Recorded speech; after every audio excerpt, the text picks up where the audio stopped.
So, hindi pala siya pwedeng ma-switch. So, kapag nagganito ka na, ganito ka na.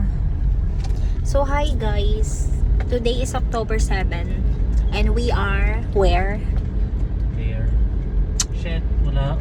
Nalagpasan natin yung parking. Ano ba yan? Dito ka na sa likod. Sheesh! Anyway, we are here at Ortigas. EDSA. We were done. What the fuck is that English? Ayun, kakatapos lang namin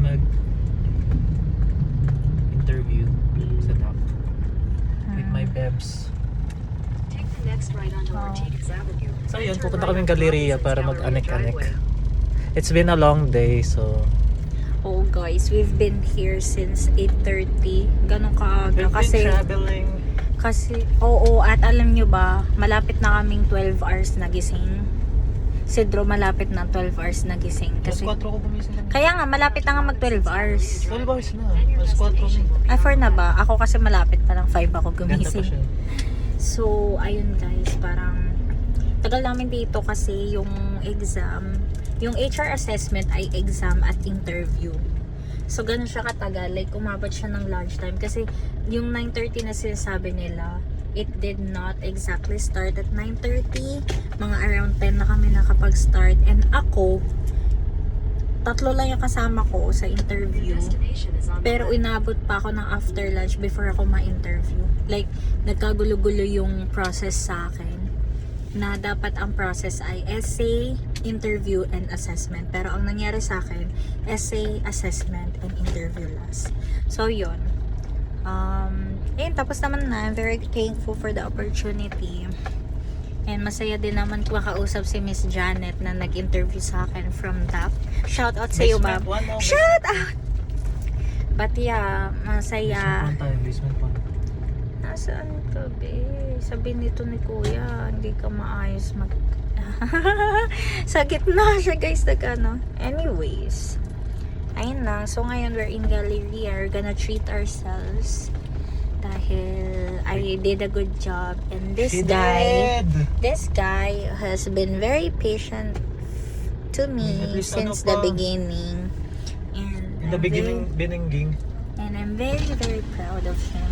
Abot ko ba to? Hindi. Abot na kaya to. Okay. Shit. Yun. Naabot niya, guys. Enjoy Thank you. So, yan. Thank you. Kami po ay mag-early No right turn daw. dinner tayo, be. Early dinner na kasi malayo-layo pa kami. Oh, and baka From abutan na kami. Pasig to QC. Oh, baka kami abutan na. Pero, Although, meron daw dito boundary din. na to. Oh, sis. Thank you. And ayun, Brother, hindi ako magpapacar wash.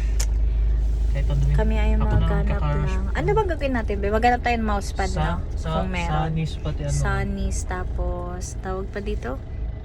Magtitingin-tingin lang. Yan lang. We're just gonna Parang go last out. time na nakapunta ako ng Robinson's Galleria, ano pa ako, 10 years. Ako, ano lang, nung Oy, pucha naman, brother.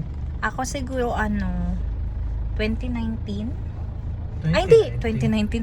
Hindi pala, nasa DA na ako sa mga 2021. Not sure. Ay, hindi. 2022 kasi yun yung time na nag-PSA summit kami ni na Naomi and Miss Marfe. And alam ko kakasali pa lang ni Miss Marfe nun sa RSPSA. So, yun.